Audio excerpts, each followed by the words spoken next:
지난 19회에서 장현 과거 서사를 보다가 솔직히 큰 충격을 받았습니다.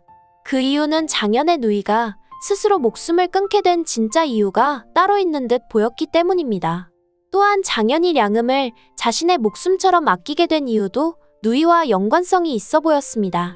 물론 이런 추측이 틀릴 수 있습니다. 하지만 이 내용을 끝까지 보신다면 고개를 절로 끄덕이게 되실 겁니다. 알다시피 량음은 지난 6회에서 회령에서 유목 생활하던 여진족 어미와 조선족 아비 사이에서 태어났고, 당시 여진족에 대한 조선군의 토벌로 부모를 모두 잃었다고 했습니다. 그런데 이건 사실이 아닌 듯 보였습니다.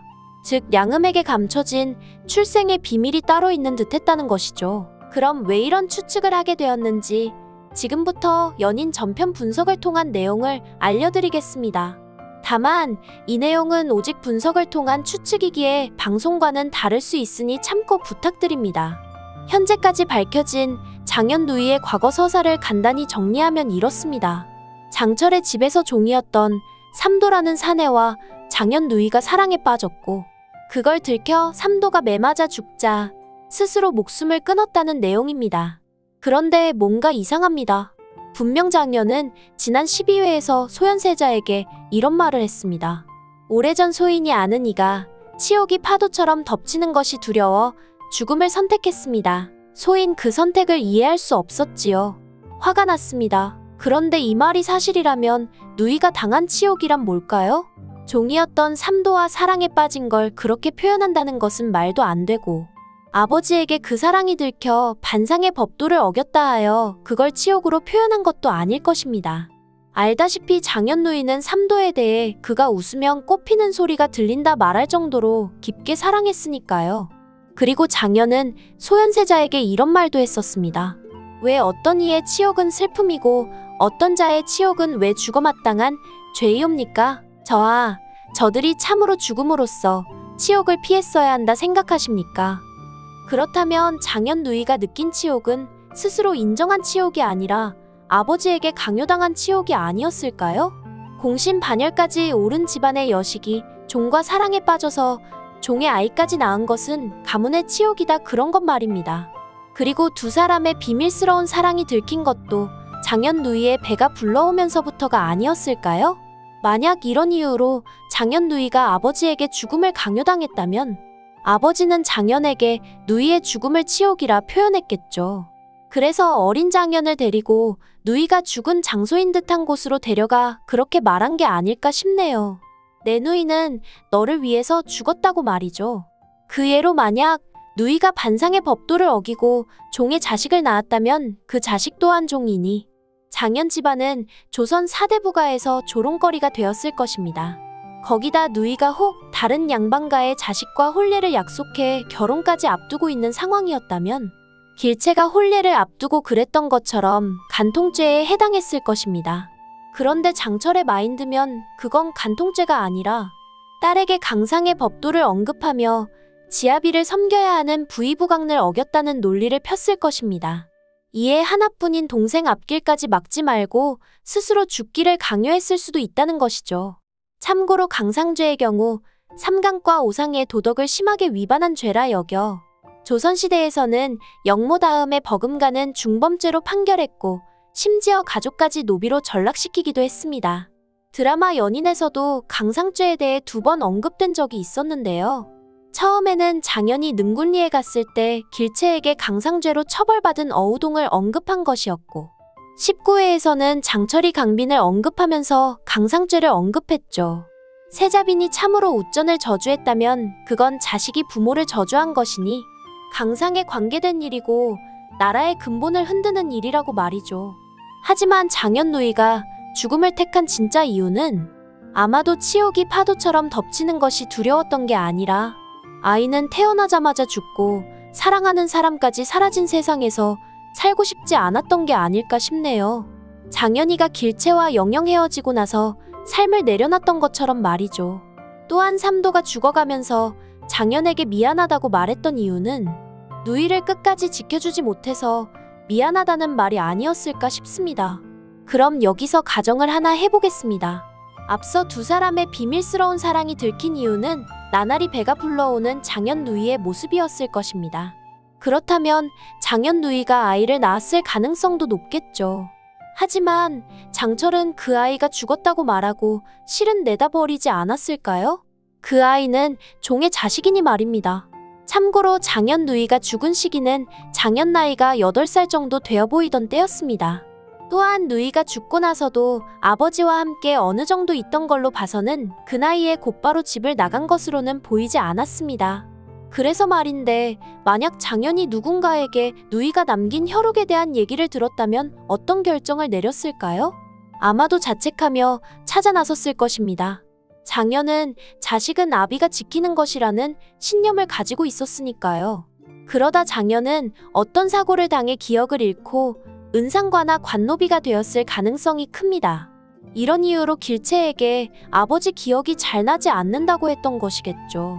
또한 19회에서 겨우 장현이 아버지 얼굴을 떠올렸던 것도 그 이유가 아닐까 싶습니다. 즉 그전까지는 누이가 치욕을 견디다 못해 자결했다는 기억과 자신이 따랐던 남종 삼도에게 엎혀놀던 기억뿐이었을 것입니다.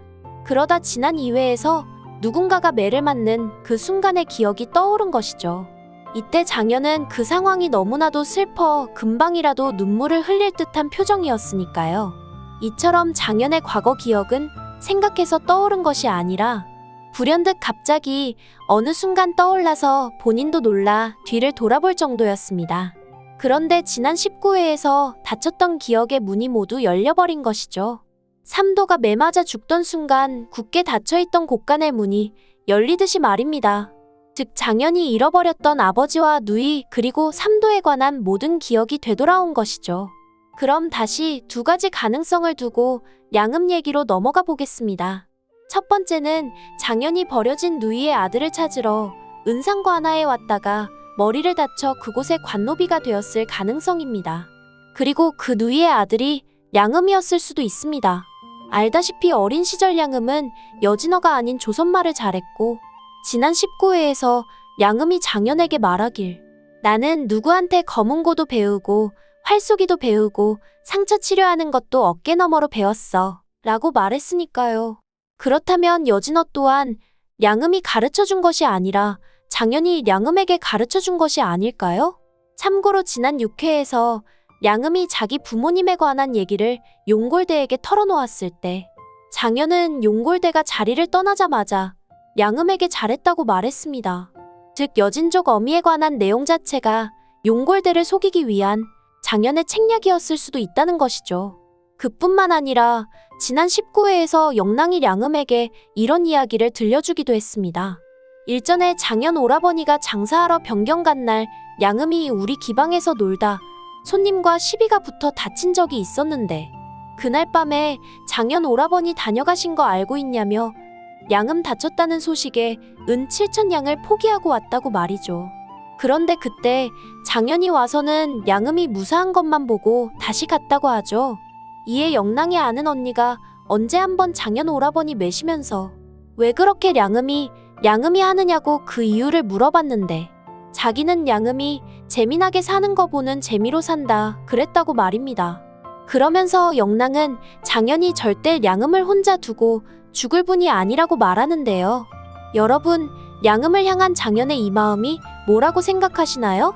전 아무리 봐도 양음을 대하는 장현의 마음은 부모와 똑같은 마음이라고 생각합니다. 그래서 해민서에 갇힌 양음에게 꼭 데리러 오겠다고 약속한 것이겠죠.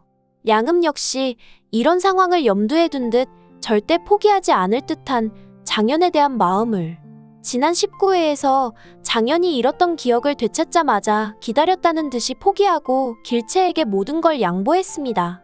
참고로 영랑이 앞서 언급한 장현이 장사를 하기 위해 떠난 변경이라는 지역은 명나라 시대 때의 요동 변경 지역을 말합니다.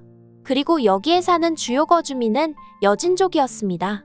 즉 장현이 여진어를 배운 건 양음이 가르쳐줘서가 아니라 오직 장사를 위해 배웠을 수도 있다는 것이죠. 그리고 이런 이유로 장현이 여진족의 습성과 역사 그리고 상황을 모두 잘 알고 있었던 게 아닐까 싶습니다. 알다시피 장현은 몽골어까지 할 정도로 뛰어난 능력자였으니까요. 두 번째는 장현이 어떤 사고로 기억을 잃고 은상 관노비가 되었다가 그곳에 포로로 끌려온 어린 양음을 처음 만났을 가능성입니다. 그리고 그때 어린 꼬마였던 양음과 의주로 도망친 후에 삼도에게 붙여줬던 양음이라는 애칭을 이름으로 지어준 것이죠. 둘 다 은상과나 노비였기에 도망친 후에는 다른 이름과 신분이 필요했을 테니까요. 이에 장현은 이씨 성을 붙여 이장현이라 짓고 돈을 벌어 양반 신분을 샀던 게 아닐까 싶네요. 이후 장현은 누이에 대한 아픈 상처로 인해 양음을 혈육처럼 대하며 양음을 지키기 위해 부모와 같은 마음을 품고 산 게 아닐까 싶습니다. 누이가 낳은 아이가 살아있다면 양음 나이와 비슷한 또래였을 테니까요. 그래서 양음에게 무슨 일만 생기면 영랑이가 말했던 것처럼 마치 누이의 아들을 지키듯 부모의 마음으로 모든 일 내팽개치고 달려왔던 것이죠. 참고로 이런 장현의 마음은 생사를 계속 함께한 구자맥에서는 단 한 번도 본 적이 없었습니다. 아무튼 아직 풀리지 않은 수수께끼 과거는 아버지 장철을 만나야지만 모든 게 풀릴 것 같습니다. 장현이 왜 집을 나와 관노비가 되었고 장현 누이는 왜 스스로 목숨을 끊었는지, 그리고 삼도에게 지어준 양음이라는 애칭을 마치 그의 아들에게 전해주듯이 부모를 잃은 여진족 아이라 말했던 양음에게 이름으로 지어줬는지 말입니다. 오늘 준비한 내용은 여기까지입니다. 구독과 좋아요 부탁드리며 많은 의견과 댓글 남겨주세요. 시청해주셔서 감사합니다.